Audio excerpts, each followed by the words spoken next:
ଗତକାଲି ରାତି 9:30 PM ଗୋଟେ ଝିଅ ଆମର ଯେଉଁ ଚାଉଁରପୁର ବ୍ରିଜ୍ ମହାନଦୀ ବ୍ରିଜ୍ରେ ଅଛି ସେଠୁ ଡେଇଁ ପଡ଼ିଥିବାର ଗୋଟେ ଅଭିଯୋଗ ଆମେ ପାଇଥିଲୁ ଆମର ଟାଉନ୍ ଆଇସି ଏବଂ ସାଙ୍ଗେ ସାଙ୍ଗେ ସମସ୍ତେ ସେଠି ପହଞ୍ଚିଥିଲେ ଏବଂ ଜଣାପଡ଼ିଥିଲା ଯେ ଯେଉଁ ମାୟା ବଗିଚାର ଗୋଟେ ଝିଅ ଡେଇଁ ପଡ଼ିଛି ବୋଲି।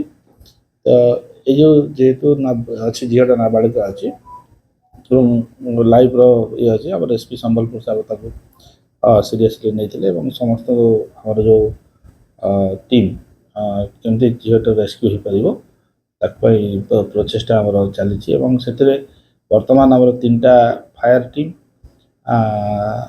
ଖୋଜୁଛନ୍ତି ଆମର ବ୍ରିଜ୍ ପାଖାପାଖି ଯେଉଁ ଚାଉଁରପୁର ପାଖାପାଖି, ତାପରେ ଆଉ ଗୋଟେ ଟିମ୍ ଅଛନ୍ତି ଏବଂ ମାନେଶ୍ୱର ଟିମ୍ଟା ଯେଉଁଟା ଧମା ପର୍ଯ୍ୟନ୍ତ ମାନେ ଖୋଜାଖୋଜି କରୁଛନ୍ତି ଏବଂ ଆମର ଯେଉଁ ନଦୀ ସାଇଡ଼୍ରେ ଯେଉଁ ଥାନା ଗୁଡ଼ିକ ରହିଛି ଯେମିତି ଧମା, ଉଲୁଣ୍ଡା, ସୋନପୁର, ବୌଦ୍ଧ ସବୁ ଥାନାକୁ ଆମର ଆଇସି ଟାଉନ୍ PS ତାଙ୍କର ମେସେଜ୍ ବି ପଠା ହେଇଛି ଯେମିତି ଝିଅଟି ଆମର ମିସିଂ ଅଛି, ନିଖୋଜ ହେଇଛି ବୋଲି। ଏବଂ ଆମର ଯେଉଁ ଗତକାଲି 8ଟା ଗେଟ୍ରେ ପାଣି ଚାଲିଥିଲା ତ ଆଜି ତାର 5ଟା ଗେଟ୍ ବନ୍ଦ ହେଇଯାଇଛି।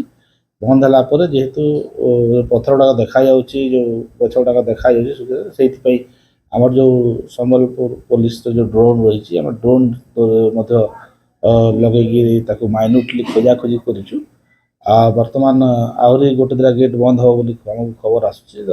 ହେଲା ପରେ ଆମେ ପୁଣି ସନ୍ଧ୍ୟା 5ଟା 4:30 5ଟା ପାଖାପାଖି ପୁଣି ଆଉ ଥରେ ଡ୍ରୋନ୍ରେ ଖୋଜାଖୋଜି ନିଶ୍ଚିତ ଭାବରେ କରିବୁ ଯେମିତି ଝିଅଟା ମିଳିବ।